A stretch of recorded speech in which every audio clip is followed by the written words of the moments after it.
मी आज भरलेली वांगी बनवणार आहे. तर मी अशा प्रकारे वांगी घेतल्यात छोटी छोटी. तर तुम्हाला जशी पाहिजे तुम्ही घेऊ शकता. छोटे वांग्याने काय होतं, त्याच्यामध्ये बिया जास्त नसतात म्हणून मी छोटे वांगे घेते. तर मी शेंगदाणे तव्यावर टाकल्यात. शेंगदाणे चांगले भाजून घ्यायचे ब्राऊन होसपर्यंत. तर मी तुम्हाला वांगे दाखवते की कशी कट घेतली. तर मी असे वांगे कट करून घेतले, त्याचे मागचे डेट वगैरे काढून. त्याच्यामध्ये मसाला भरता आला पाहिजे. तर बघू शकता तुम्ही कसे शेंगदाणे ब्राऊन झालेले आहेत. आणि शेंगदाणे थंड झाले की त्याला वरचं सोडून त्याचे सगळे साल्ट काढून आपण मिक्सरमध्ये बारीक करून घ्यायचं.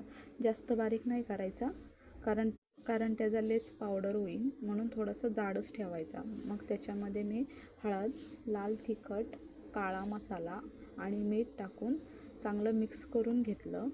आणि त्याच्यामध्ये मी पाणी टाकलं. पाणी टाकून थोडंसं असं मळून घेतलं, कारण जास्त पाणी नाही टाकायचं, कारण ते आपल्याला वांगी भरता आली पाहिजे. तर मी तुम्हाला दाखवते वांगी भरून कशी भरायची ती. तर तुम्ही बघू शकता मी असं थोडा सुक्का मसाला ठेवलेला आहे. आणि थोडा मसाला साईडला ठेवून टाकायचा नंतर. तो दाखवते मी तुम्हाला जसं पाहिजे तुम्ही करू शकता. तर मी भरून दाखवते तुम्हाला वांगी कसं भरून तर बघा अशा प्रकारे वांगी भरून घ्यायची.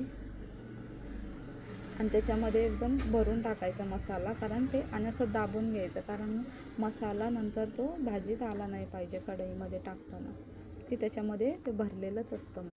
मी अशा प्रकारे सगळे वांगी भरून घेतलेली आहे. तर तुम्ही बघू शकता.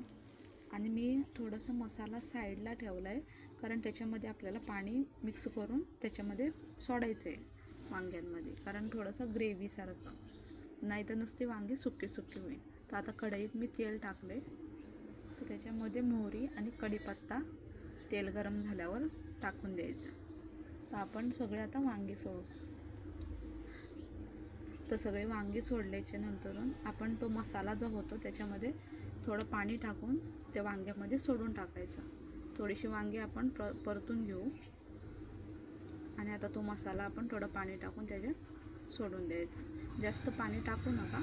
तसं तुम्हाला पाहिजे थिक पाहिजे, तर तुम्हाला रस्सा पाहिजे तसं तुम्ही त्या हिशोबाने पाणी ॲड करा. मला जास्त नको आहे तर मी जास्त ॲड नाही केले. जास्त पाणी ॲड नाही केले. आता त्याच्यात गॅस बारीक करून घ्यायचा आणि झाकून ठेवायचा. तर तुम्ही जास्त वेळ लागत नाही वांगी व्हायला, तर 1-10 मिनटात होऊन जातं. तर तुम्ही बघू शकता. तर मी ते थोडंसं पाणी सोडलं तर जास्त सुक्का, आणि 2-3 मिनटं मी झाकून ठेवणार आणि माझी वांगी होऊन जाईल. तर बारीक गॅस करून ठेवून टाकायचं, त्याला 15 मिनटात होऊन जातं. आणि माझी भरलेली वांगी तसंच मसाला भरलेला आहे.